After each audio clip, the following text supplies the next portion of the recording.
Lori Vallow Daybell's trial was supposed to be this spring of 2024. She's charged with conspiracy to commit murder in the case of her fourth husband, Charles Vallow, and her niece's husband at the time, Brandon Boudreaux. She was extradited in November of 2023 from Idaho after being sentenced to life without parole back in July for the murders of Tammy Daybell, Chad Daybell's then wife, and Lori's children, Tylee Ryan and JJ Vallow. She appeared before the Arizona court, asked some questions, and then pled not guilty at her arraignment. But now it's been announced that her trial is postponed. So today we're going to dive into why. I'm Linda with It's a Crime, so now let's get into it.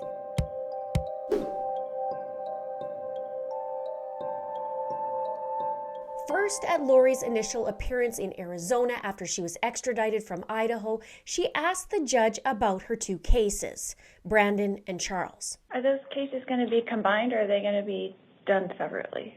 Well, they are two separate cases, but they're going to be handled at the same hearing. Okay. So you can talk to your lawyer, but they are two separate cases, which means that you'd have two separate proceedings going forward if it goes to trial. Okay. She also asked about her representation. Just one attorney, or more attorneys will be assigned to me? Well, at this point in time, you're likely going to have the one lawyer represent you at this particular hearing. What the Maricopa County Public Defender does at this point in time with respect to who they assign for counsel for you, or how many lawyers you have, or anything like that, that will be between you and your lawyer. Okay. Any other questions? So you're saying that will I get to talk to them before that arraignment hearing, or will just at that arraignment hearing they'll be assigned? Well, typically you do meet your lawyer at that arraignment hearing. Under the circumstances of this case, they may reach out to you before that hearing to have discussions with you. There is also a telephone number that you're going to have on your paperwork that will be able to connect you with the Maricopa County Public Defender's Office. Okay. All right. Thank you, Ms. Vallow. I appreciate it. Recently, the state filed a motion to designate Lori's case as something called a complex case, and the judge agreed. And according to Arizona law, all first-degree murder cases will be automatically designated as complex by court administration at the time of arraignment. And Lori was charged with conspiracy to commit murder in the case of Charles Vallow and her niece's husband at the time, Brandon Boudreaux. Now, Lori was indicted back in June of 2021 for the 2019 murder of Charles, and in 2022 for Brandon's attempt on his life, which was only 3 months after Charles was killed. Notable, Lori was seen smiling and smirking away as per her usual self after really anything horrific goes on. She's seen in court doing the same thing throughout how many years it's been, as it appears she feels like she's better than anyone. And she claims she is a self-proclaimed god or goddess, if you will, and these types of entities do not need to eat. Show me that, Lori. Anyways, I digress. Lori would have been $1 million richer if she were to collect on Charles Vallow's life insurance, but Charles sensed something was up and knew from some shenanigans that Lori was gonna do something. So he changed his policy that if something should happen, it would go to his sister Kay.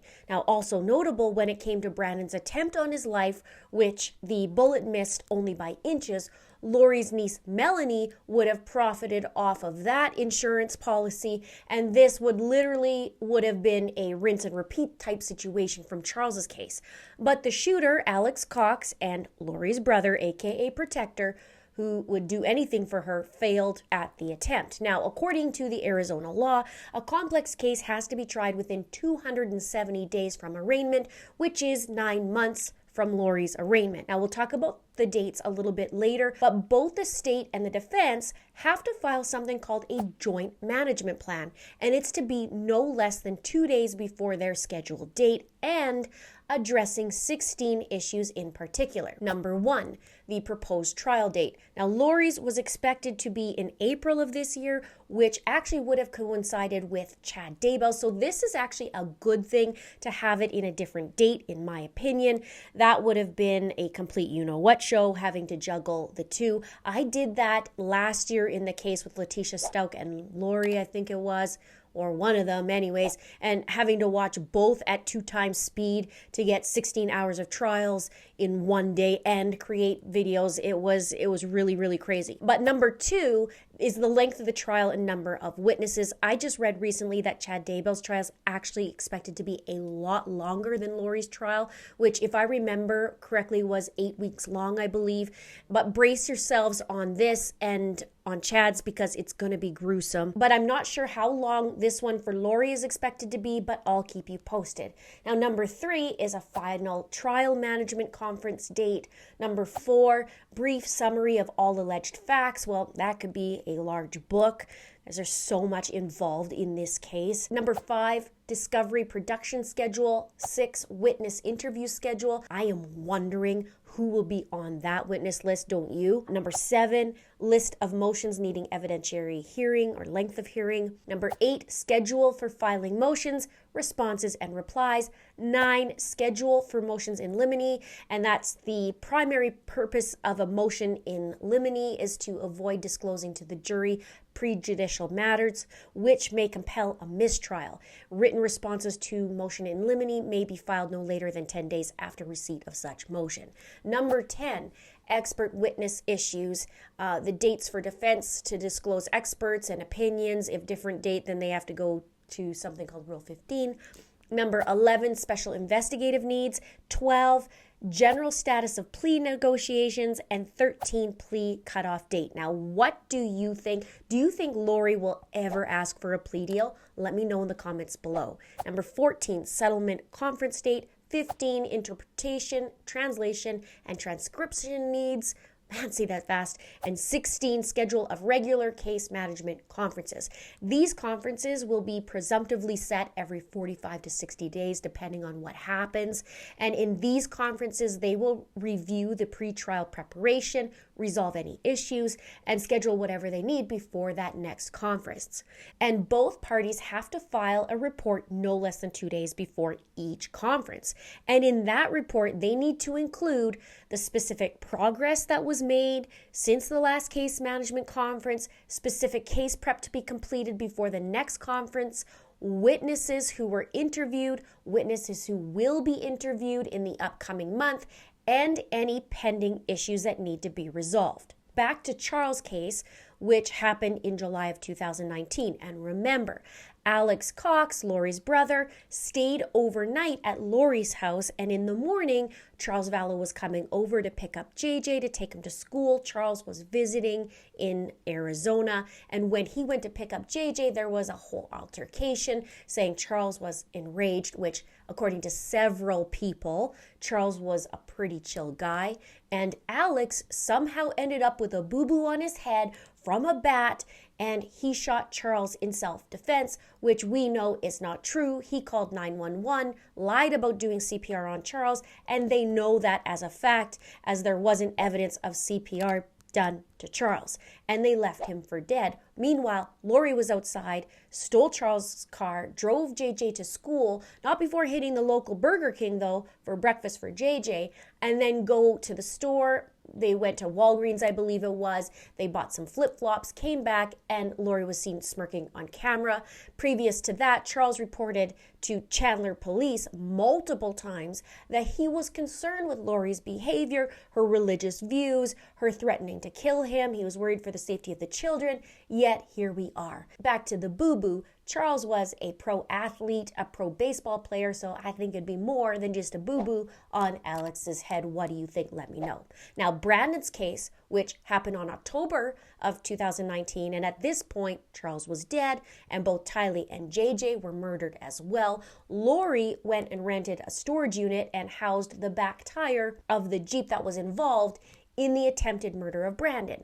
And Chad and Lori rolled the tire into the storage unit. Then Alex drove to Arizona with a gun in tow, and notable, he'd been going to the shooting range doing some practicing, and he drives to Brandon's new house location, which Melanie Boudreaux / Pulowski knew the address to, and Alex obtained that address, drove to his house, and shot at him. Then drove off, never to be arrested, and Alex died in December of 2019, but not before attempting to kill Tammy Daybell in her driveway, and then she was killed allegedly by Chad after that attempt. Lori was chatty Cathy on the phone the day of the attempt of Brandon's and made the Google mistake of searching for a man shot in Gilbert, Arizona before the news would break out and Brandon wasn't killed. Now, Chad, even though he was chatty on the phone and he started his zombie talk and rubric of being light, people being light and dark, they aren't charging him. In a document, the prosecutor's office said there was no reasonable likelihood of conviction if attorneys were to go forward and prosecute a hypothetical case against Chad Daybell in Charles Vallow's death, which absolutely sucks because in my opinion, he was most likely involved in that as well. Let me know what you think. Now, I did a video before, this is quite some time ago, regarding the Charles Vallow case. I did a series on it and I am going to be updating that series. But there was a video I did specifically on a letter that Lori wrote to Chad Daybell asking him to come around that time to come visit. And they did a bunch of stuff in code. I decoded it and you can check that out below. I'll have that in the description box. Now, speaking of Chad,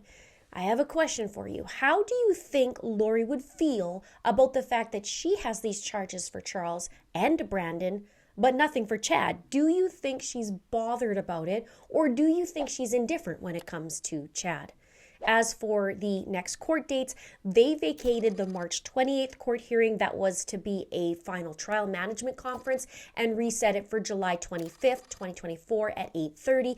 They also vacated trial assignment on April 4th and resetting it for August 1st at 9 a.m.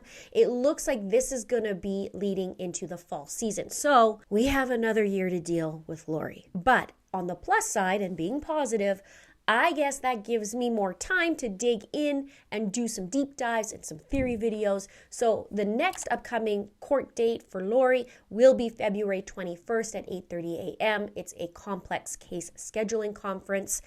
And Chad Daybell's trial is going to be in April. I got to go down the rabbit hole a little bit before that debacle starts. And this case is so complex, I don't think we'd ever run out of things to talk about. Check me out on Spotify and Apple Podcasts now. I'll have that in the description box below. And check out the Tammy Daybell series right here, if you haven't already, where I talk about Tammy being posed the night she was killed, and also a video right on here on Alex Cox and his potential involvement and his movements the night Tammy was murdered.